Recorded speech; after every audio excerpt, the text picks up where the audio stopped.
listener production. Hi, Natarsha Belling with you and welcome to the afternoon edition of The Briefing. Coming up in our deep dive, why we all need to care about Donald Trump's trade war. The US tariffs on China will cost Australia an estimated $27 billion in lost income from our two biggest exports. And that massive hit will have a massive flow-on effect for government revenue, jobs, inflation, and our already fragile economy. We'll unpack all the details. But first, let's check the afternoon headlines this Monday, the 30th of June. One of Australia's biggest private health companies will pay a $35 million fine after admitting to misleading customers.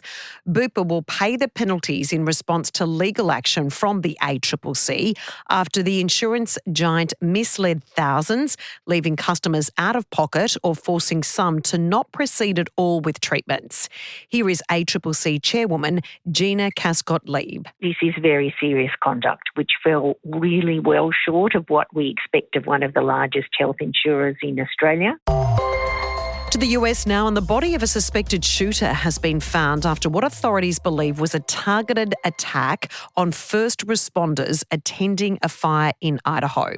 At least 2 firefighters were shot dead and a third is now fighting for life in hospital after the local crews turned up to fight the blaze in mountainous areas. Local police officers provided an update a short time ago saying locals are still in shock.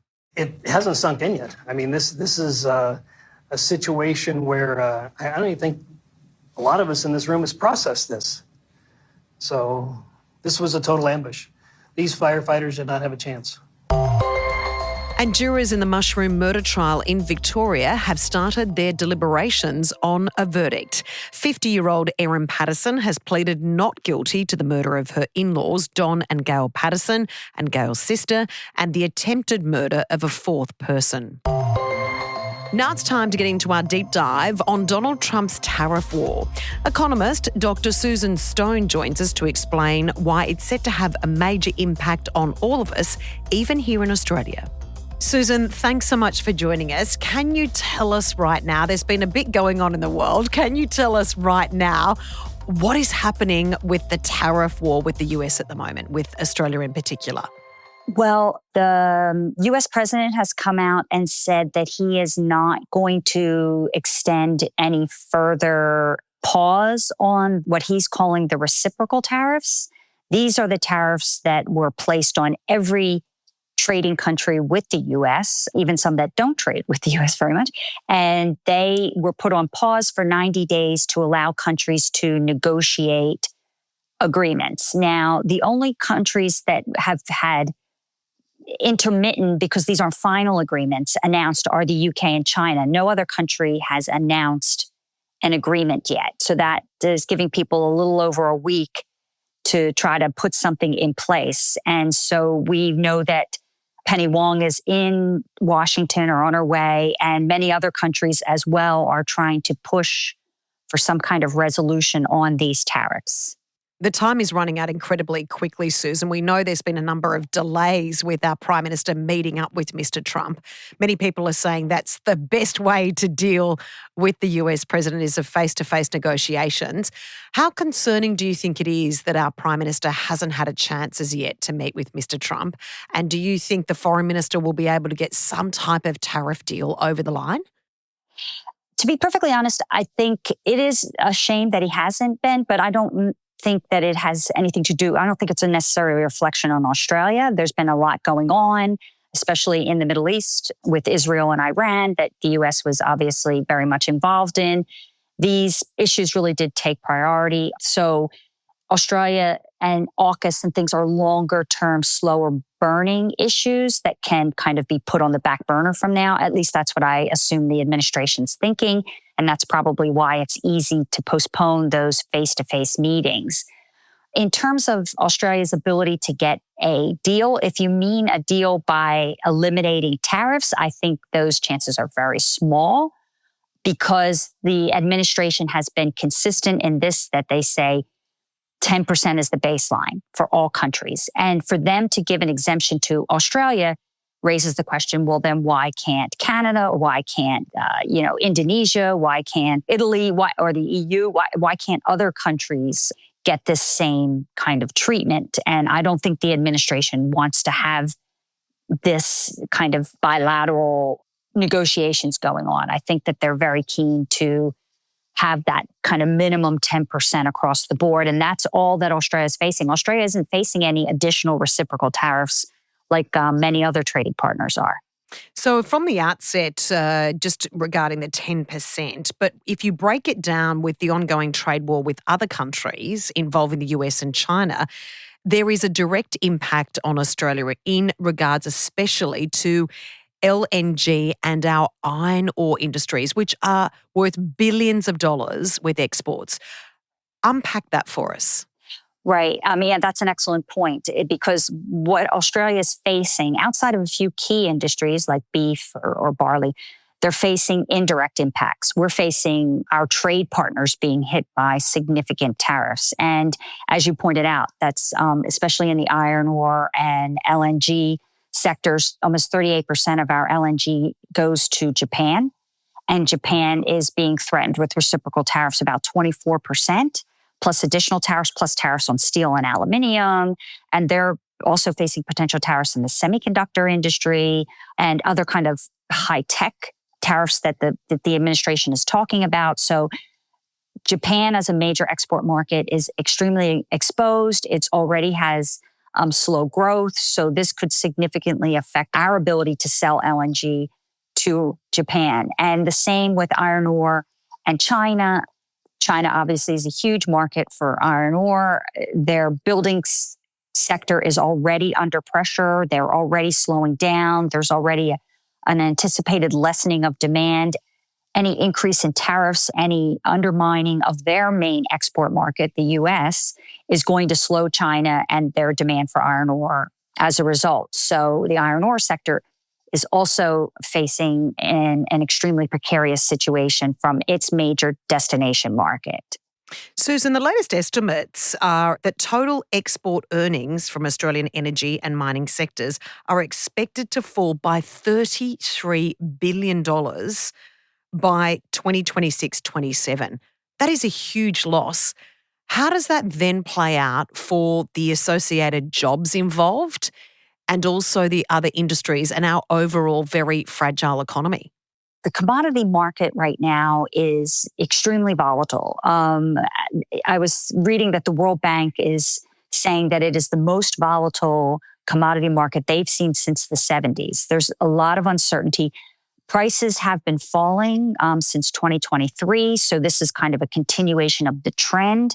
And this all was put in place prior to the tariffs and the conflicts that we're seeing in the Middle East. So we're seeing all of these other issues playing on top of a weakening market. We have overcapacity, especially in steel and some of these commodities like iron ore, and it is putting downward pressure on prices. So we would have seen a reduction in the expected export earnings regardless. But it's true to say that the global uncertainty, the slowdown that everyone is expecting in the global economy because of the tariffs is only going to exacerbate that whole situation. And when we look at it from an Australian perspective, from a jobs perspective, it's really not outsized.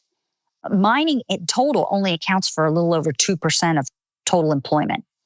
These are not big employers. What they do is they contribute a lot in tax and royalties. They do account for about 12% of economic output.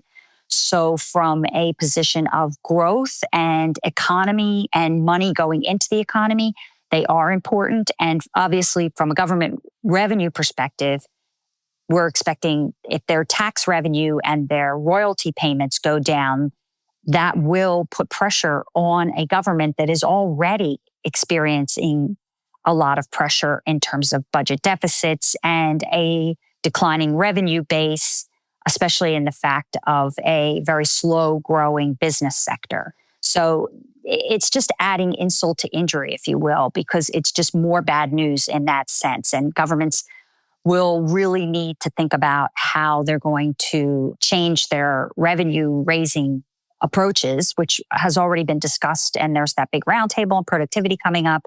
So these things become more urgent if we can't rely, because the government for a very, very long time has been relying on the taxes and royalties that are paid by these mining companies.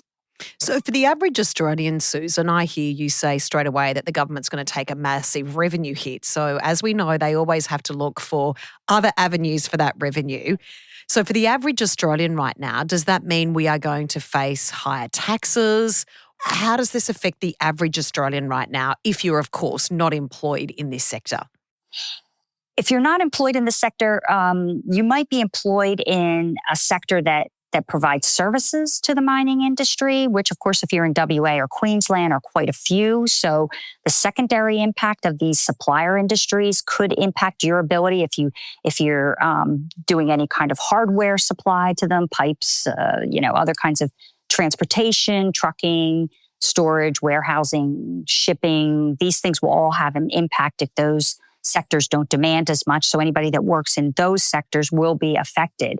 From a government perspective, you're exactly right. If they can't raise the revenue from elsewhere, so it's either through increased taxes or trying to stimulate economic growth so that the whole pie gets bigger and they don't have to take as much, they can still take the same amount, but it's from a bigger pie. That's what they're trying to do with productivity increases.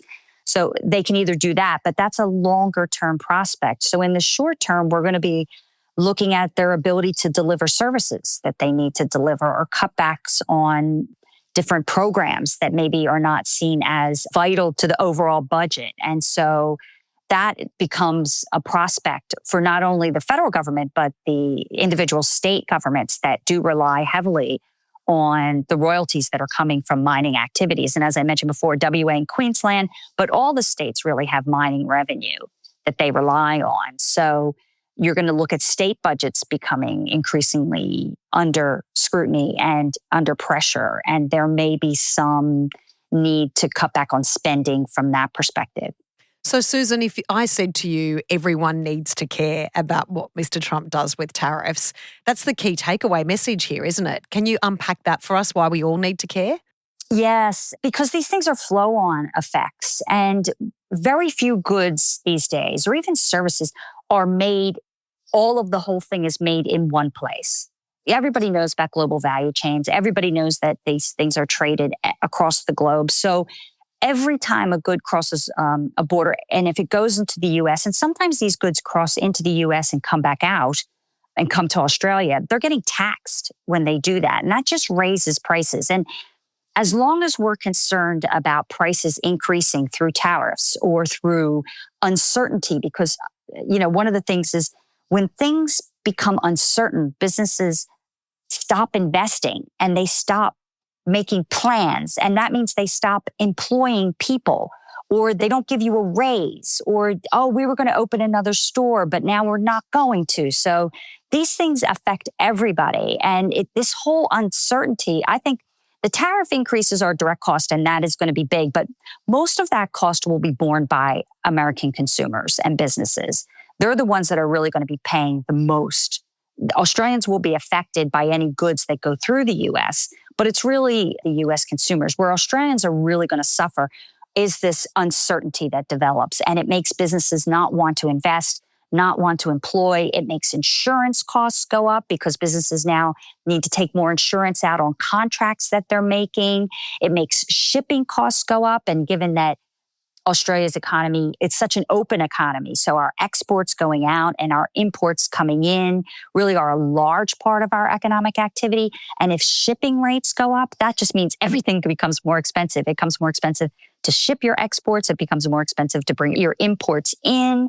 And that has the possibility of raising prices. And we're just getting inflation under control. Nobody wants to see that, monster rear its head again. So it really is something people need to care about. And the biggest thing Australians can do, or Australian businesses can do, is just look for other markets, which many of them are.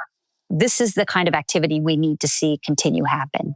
The world is certainly changing right before our eyes. We appreciate you joining us with your great analysis. Thanks, Susan. Thanks for having me.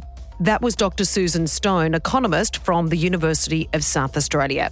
And that's it for this episode of the afternoon edition of The Briefing. We'd love you to subscribe or follow us on Instagram at The Briefing Podcast. I'm Natarsha Belling. Thanks for your company.